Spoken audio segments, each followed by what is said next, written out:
రాష్ట్ర ఐటీ విద్యాశాఖ మంత్రి టీడీపీ జాతీయ ప్రధాన కార్యదర్శి నారా లోకేష్ ఒక బ్రాండ్ అని ఎమ్మెల్యే ఆదిరెడ్డి శ్రీనివాస్ అన్నారు.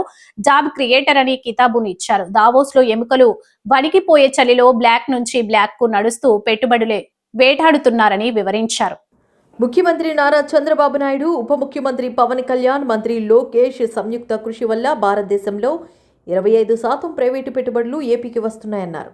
నారా లోకేష్ మన భవిష్యత్తు నాయకుడని అన్నారు. మంత్రి నారా లోకేష్ పుట్టినరోజును పురస్కరించుకుని కోరుకొండ రోడ్డు పెట్రోల్ బంక్ వద్ద కేక్ కట్ చేసి లోకేష్కు పుట్టినరోజు శుభాకాంక్షలు తెలిపారు. అనంతరం పచ్చదనానికి ప్రతీకగా సుబ్రహ్మణ్య స్వామి ఆలయం వద్ద చెట్లు నాటారు.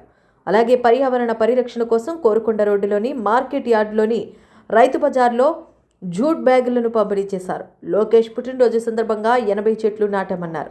ప్రతి చెట్టు దగ్గర బాధ్యత తీసుకునే వారి వివరాలు రికార్డ్ చేసి మాటూరు సిద్ధు స్వచ్ఛంద సంస్థలకు అప్పగించడం జరుగుతుందన్నారు. దశల వారీగా ప్లాస్టిక్ను నిషేధించడానికి ప్రయత్నిస్తున్నామన్నారు. Settibalija corporation chairman Kudupudi Satyababu, TDP నగర అధ్యక్షుడు మజ్జి రాంబాబు, కూటమి నాయకులు పాల్గొన్నారు.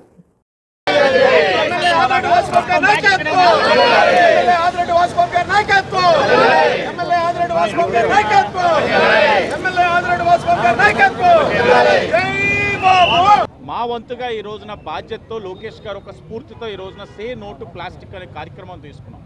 మేము ఇదే విధంగా కార్యక్రమం సే నో టు డ్రగ్స్ కూడా తీసుకున్నాం. విజయవంతమయ్యాం.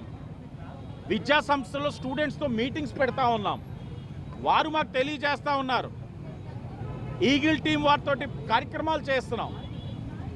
అలాగే లోకేష్ గారు చెప్పిన మాట, తల్లికి చెప్పుకోలేని విషయాలు ఏది కూడా చేయకూడదు అన్నదాన్ని కూడా ప్రజల్లోకి తీసుకెళ్తున్నాం. మరి ముఖ్యంగా విద్యార్థుల్లోకి తీసుకెళ్తా ఉన్నాం. ఇది మా వ్యక్తిత్వాలు. దీంతోపాటు గ్రీన్ రాజమండ్రి, ఆరోగ్య రాజమండ్రి అనే ఒక కార్యక్రమం కూడా శ్రీకారం చుట్టాం. మొక్కలు కాదు నాటేది, చెట్లు.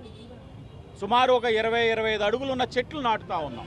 అలాంటి చెట్లు అయితే ఎంతటి కఠినమైన వాతావరణాన్ని ఎదుర్కోగలుగుతాయి, త్వరగా ఎదగలుగుతాయి. మనం ఏదైతే రాజమహేంద్రవరానికి ఒక గ్రీన్ కవర్ క్రియేట్ చేయాలనుకుంటా ఉన్నామో ఆ గ్రీన్ కవర్ని ఈ చెట్లు నాటడం ద్వారా చేయగలుగుతున్నామని కూడా తెలియచేస్తూ ఫస్ట్ ఫేజ్ కింద ఒక 60 మొక్కలు నాటాం, చెట్లు నాటాం. ఈరోజు సుమారు 80 చెట్లు నాటడమే కాదు, ప్రతి చెట్టు దగ్గర కూడా ఎవరు బాధ్యత తీసుకుంటున్నారన్నది కూడా రికార్డెడ్గా ఒక బుక్లో పెట్టుకొని ఆ బాధ్యత అంతా కూడా నా సోదరుడు మాటూరు సిద్ధు గారు వారి యొక్క స్వచ్ఛంద సంస్థలకి అప్పచెప్పడం కూడా జరిగింది. దేవుని కోరుతా ఉన్నాం, మనస్ఫూర్తిగా నిస్వార్థంగా ఏది ఆశించకుండా. పక్కనే ఉన్నారు ఎంతో ప్రతిష్టాత్మైన దేవాలయం, ఆ సాక్షిగా చెప్తా ఉన్నాం, అన్న బాగుండాలి, నిండు నూరేళ్ళు ఆయుర ఆరోగ్యాలతో ఉండాలి, అష్టైశ్వర్యాలు అక్కర్లా. ఎందుకంటే ఆయన ఎప్పుడు కూడా వాటి వెనకాల పాకులాడలేదు, పరిగెట్టలేదు. ఆయన ఎప్పుడు కూడా మనుషుల్ని కోరుకున్నాడు, కార్యకర్తల్ని కుటుంబంగా కోరుకున్నాడు.